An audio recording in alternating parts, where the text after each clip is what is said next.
that confront us and require us to take actions. It's something that after 20 years of service, a guy or a girl will walk out of this job and take all that weight with them as well. I could stand here and cite examples of what nightmares and memories I have of seeing young children killed, murdered, and dealing with it.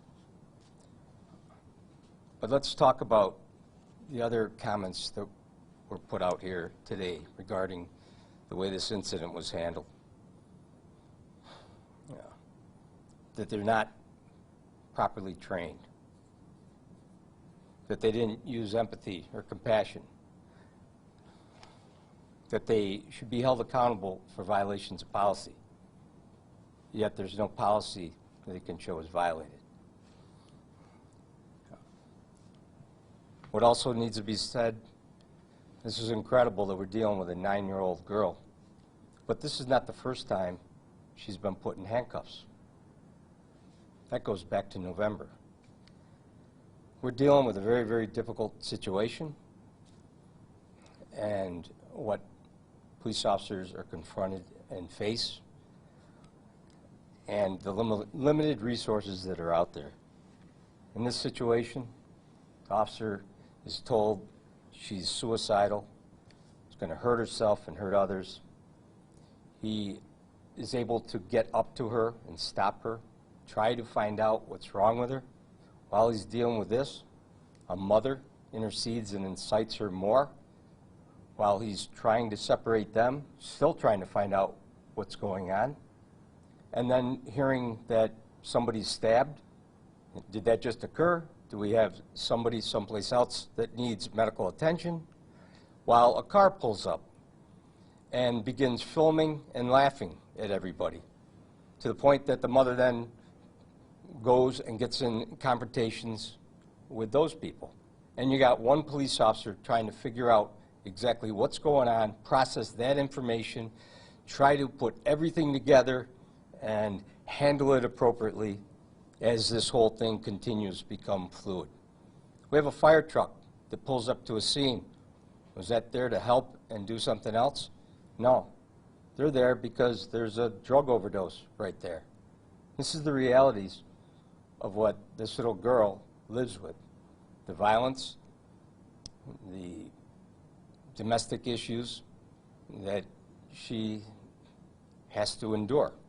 She cries out for her father, but we're told her actual father's deceased, and the individual that she may want was an individual that she was fighting with before, and that, in fact, had that individual even come to try to assist and help, the mother simply saying he had no right to be there or to have any contact with her would have then put our people in violation of taking action.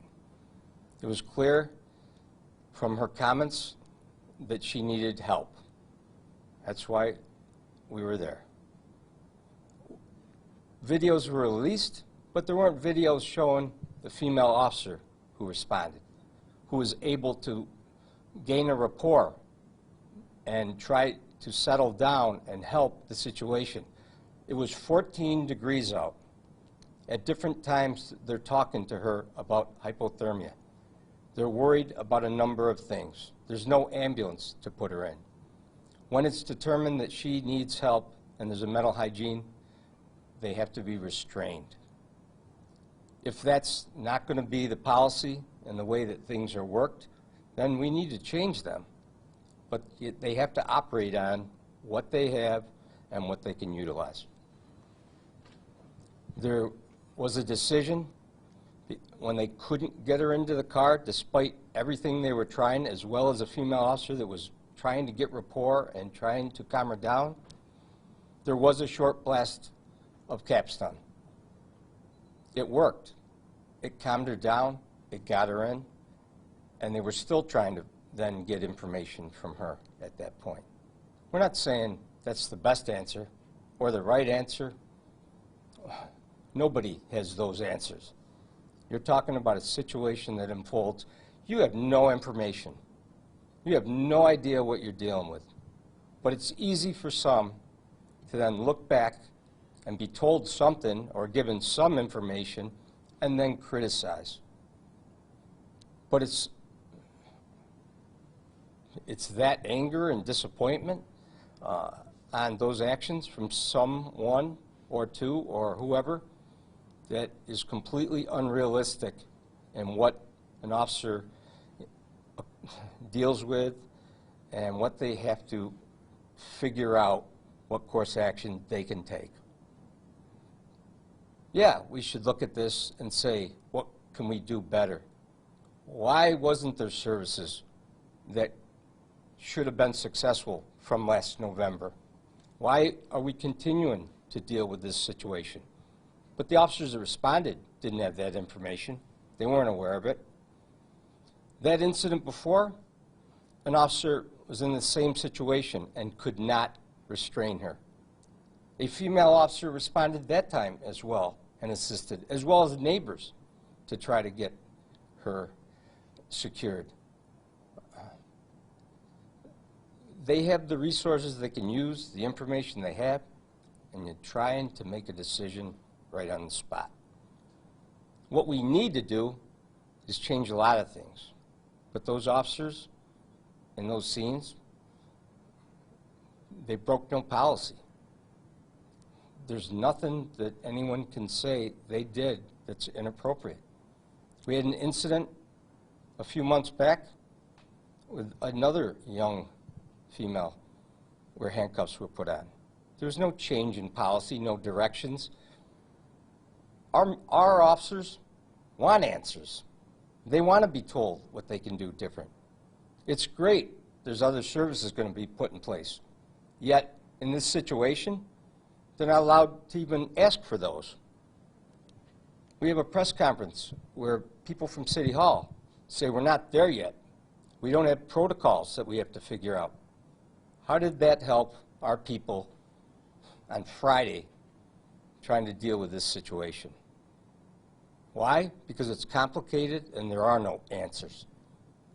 There is no step-by-step procedure to tell you you got called for a possible domestic with a vehicle, but now you got a suicidal, and then you got the mother inciting the child to other people involved and a million things unfolding. I don't know who could do any better job, but if two male pick people, whatever they are, arrived, what would they do?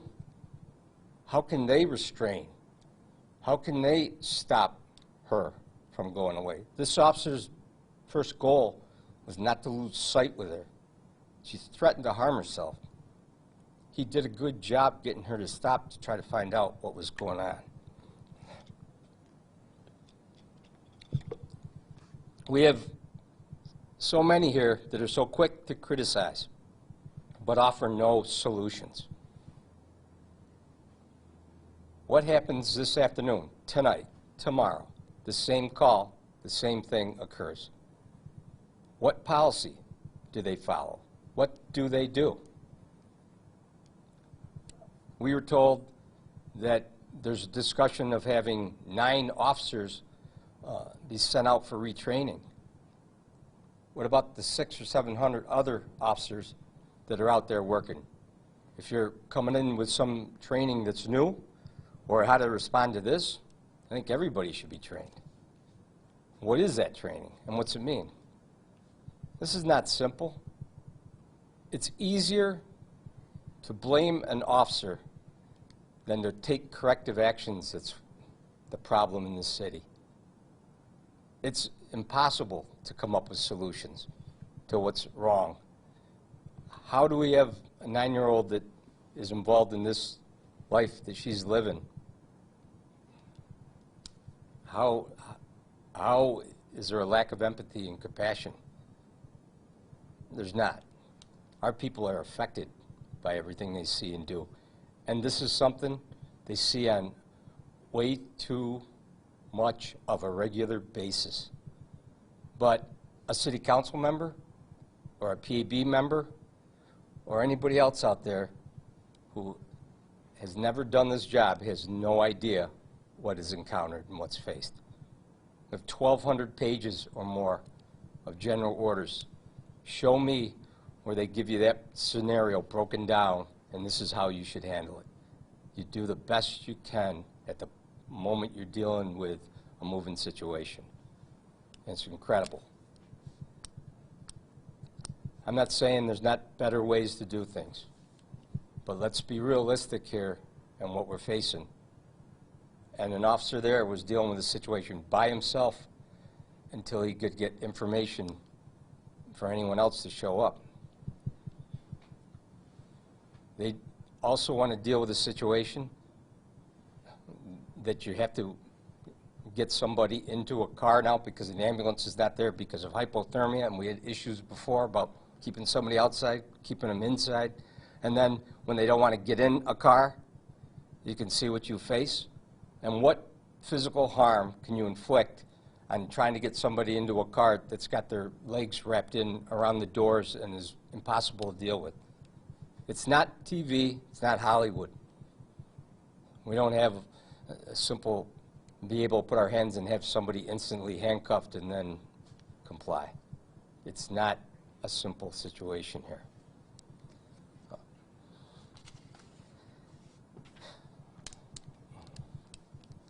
I think the first thing we have to do is quit trying to find someone to blame and start figuring out how we can make things better. But there's so many resources here that are lacking, that are outside the control of any police officer.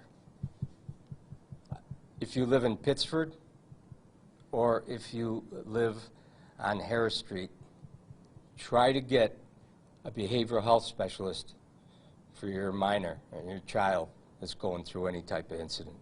It's almost impossible. These are serious issues and problems.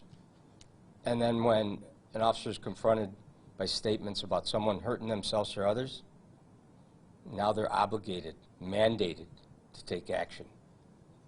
Change that policy and tell us, we'll get a surrender button, and we don't like this scenario, let's press the surrender button and take us out. It doesn't happen for a police officer. We can't walk away. We can't call somebody else and then stand there and do nothing.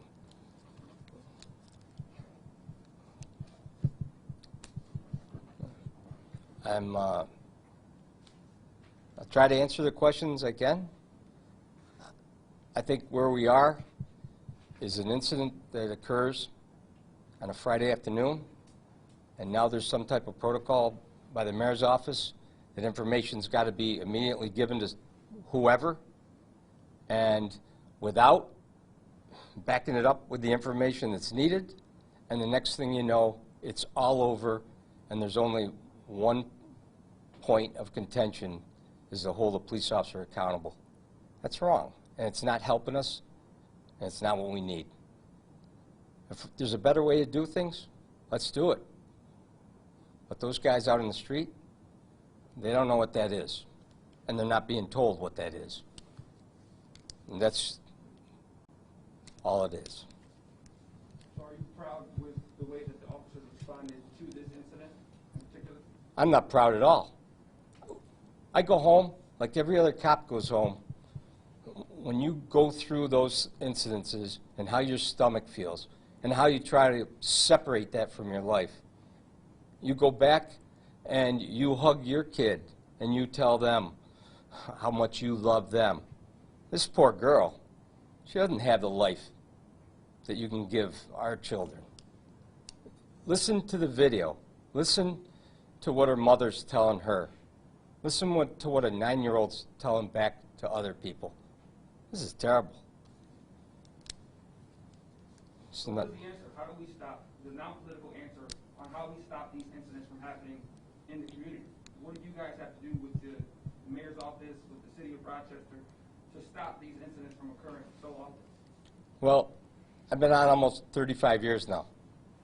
These same occurrences go back that long. I don't have an answer. We respond, and then we try to get people help. If this had occurred 30 years ago, you would have done the same thing to get the person to help. All right. We don't have the answers, but we also shouldn't be to blame. Is this the type of circumstance that would normally warrant the use of a chemical irritant on someone, no matter, I guess, the circumstance? Well, if you watch the video and see, they've tried a number of scenarios. They tried to get rapport. They tried to use physical strength. They tried to do everything they can. There was a decision at that spot, and the short spray that they did, and immediately she responded. Am I telling you that's the best course of action to take? It's an alternative. It's a choice. Is there other choices? You would hope that the first thing you could do would have some type of ability. But understand, we have people in crisis, and when they're in crisis, you can't get them to understand what you're trying to tell them. Sometimes you do. Sometimes you get lucky. I was there before. There was a time when I stopped somebody from going over a bridge. You go the next time, you might not be so lucky. And then you go on the rest of your life living with what happened. This is not about lack of compassion or empathy. And understand, that officer, he's getting so much information immediately, instantaneously, while it's moving, and then being told there's a stabbing, that there was a fight, there was... What would you do? If we set you through with a scenario here, what would your answer be? It's no different.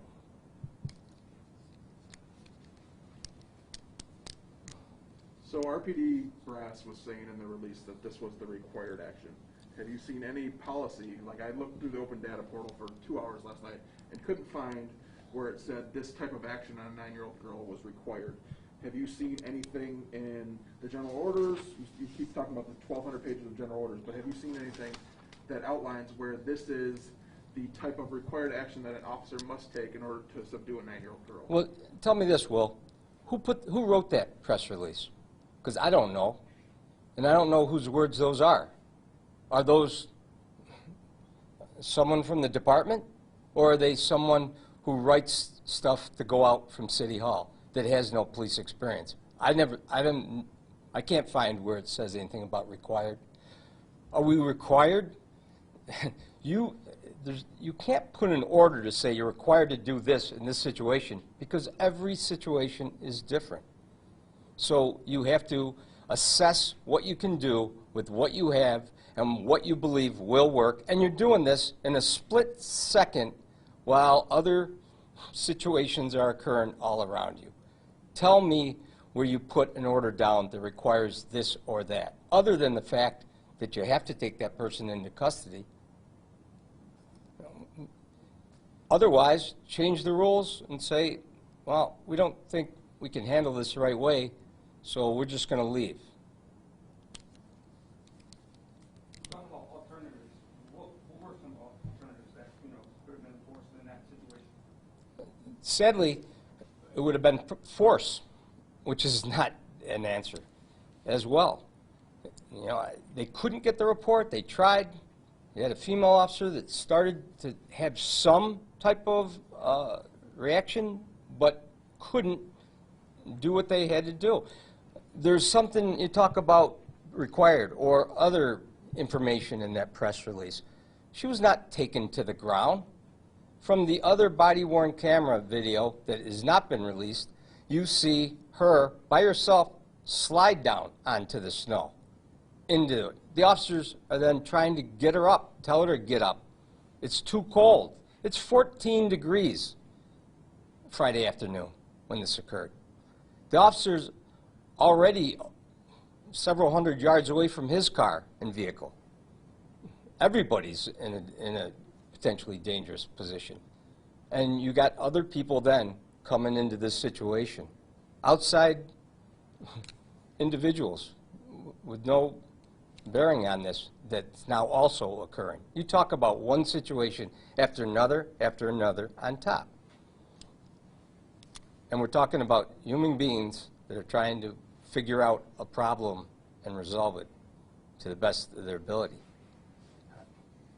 When it comes to dealing with minors, children specifically, do you think that officers should have the option to use pepper spray? Listen, that should be something that should already be in place. And obviously, there's no policy saying not to. It did work in this situation. I'm not advocating that. I'm just saying this is what they took, and that's the course of action that they took. Had they been able to use another alternative and it worked, it would have been great. But now we're talking about what? Firing them? Suspending them? To what policy? How long ago did it occur that we had the question of what occurred with Daniel Prude? Since that point in time to right now, what policy has changed? What training has been given? What ability do you have to deal with a situation? It's easy for people to criticize and point blame and demand actions, yet they don't come up with those answers. I can't give you an answer on what we should do. Nobody can. That's why it's so difficult. It's impossible. We can talk all day today about this, and tomorrow there'll be another situation that's a little bit different, and it could go completely different as well. The answer is not to have police officers? Well,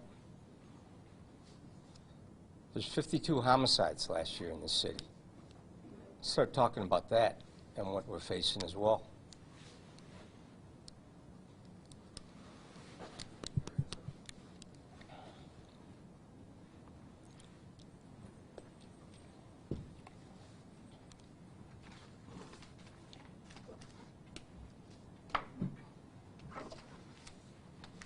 Don't forget your mic. I'll keep talking all night to it.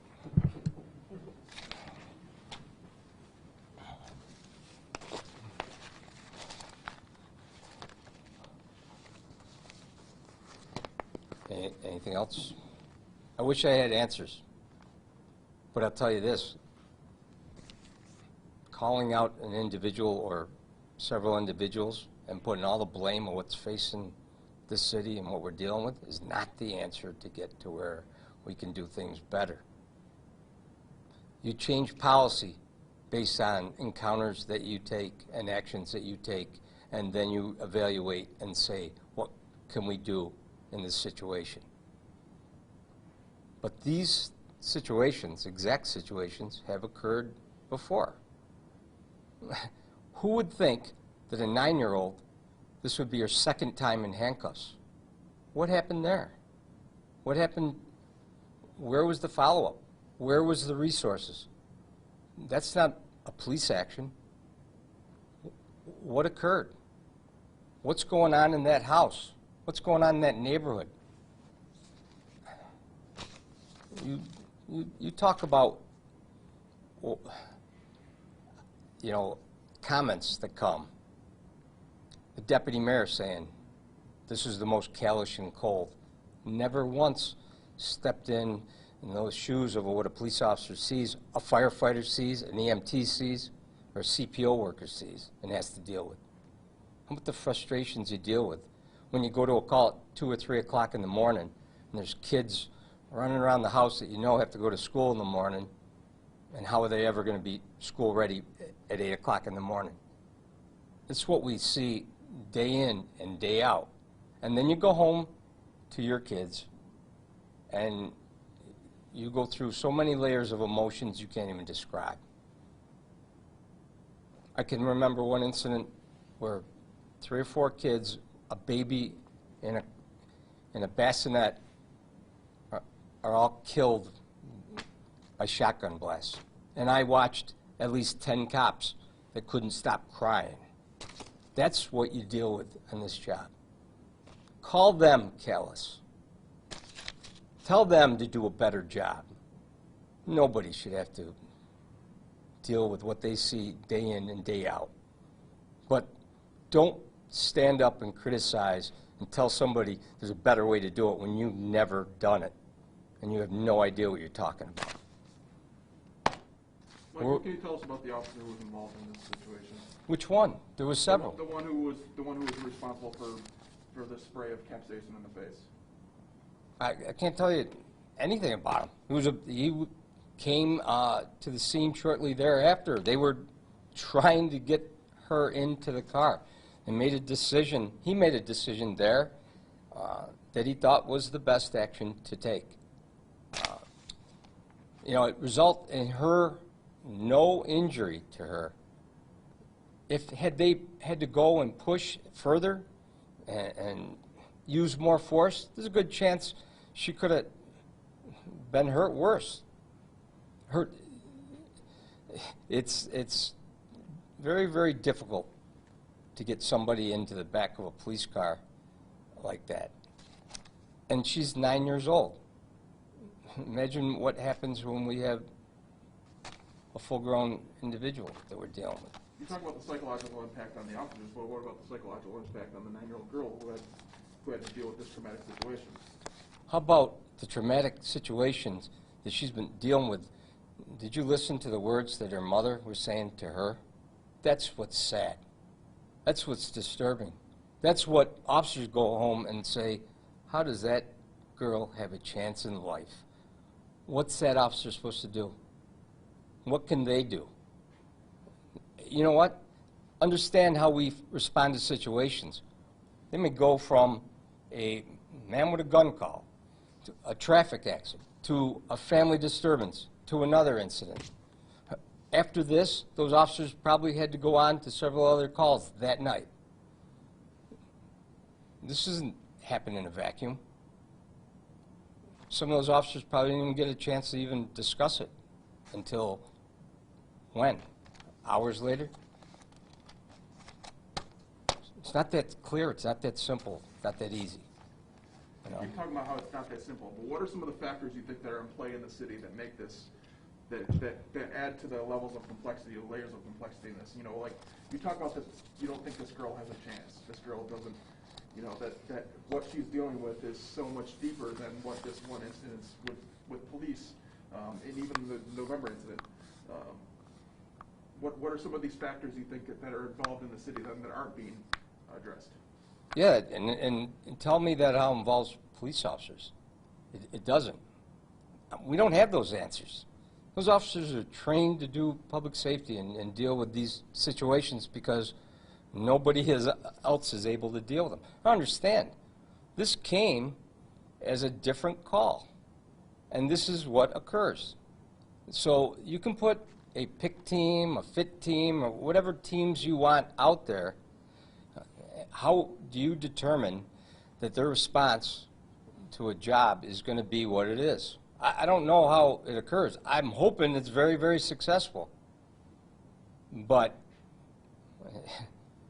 meanwhile, every single day, officers are going to get a call that they go in for one thing, dealing with another, and it's instantaneous in what they have to do. And what other resources do they have? They're not clinical psychologists. You don't sit everybody down and calm everyone down while all these outside factors are coming into play here. Tell me what clinical psychologist would do that intervention out on a sidewalk when you got another car pulling up and people engaging in confrontations and dealing with it. Listen, there's also all the other cases where an officer responds and is able to gain the rapport and handle a situation completely different and get the help they need without any issues or altercations. What makes that different? The individuals that you're dealing with and the facts of what you're dealing with. That's all. I guess my final question is, can you provide a little more context to this November call you keep referencing? Did this call involve something else coming into the area that the officers just happened to be in the area when like happened on Friday, where they were called in the area for a different question, and then they obviously had to deal with this was completely unrelated to what they were expecting to deal with.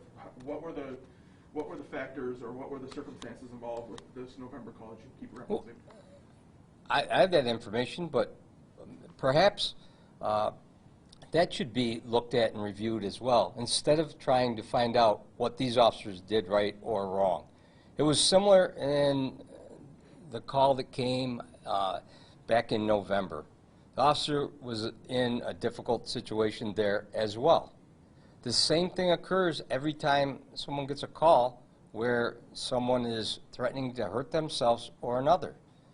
Right there is the line that's drawn and the response that a police officer has to take. It occurred then, and it occurred again, and what's going to happen? It's going to occur in the future as well. But how does any police officer that went there in November or went there on Friday has any factor in making a difference for it occurring in the future? I don't know what I can tell you. Tell us. But what I will say this, when this happened on a Friday afternoon, now there's this need for total transparency. Great. We've been saying that for how long? Well, how long have you heard me say that we need to get out and explain situations and put it out so the public is aware and knows?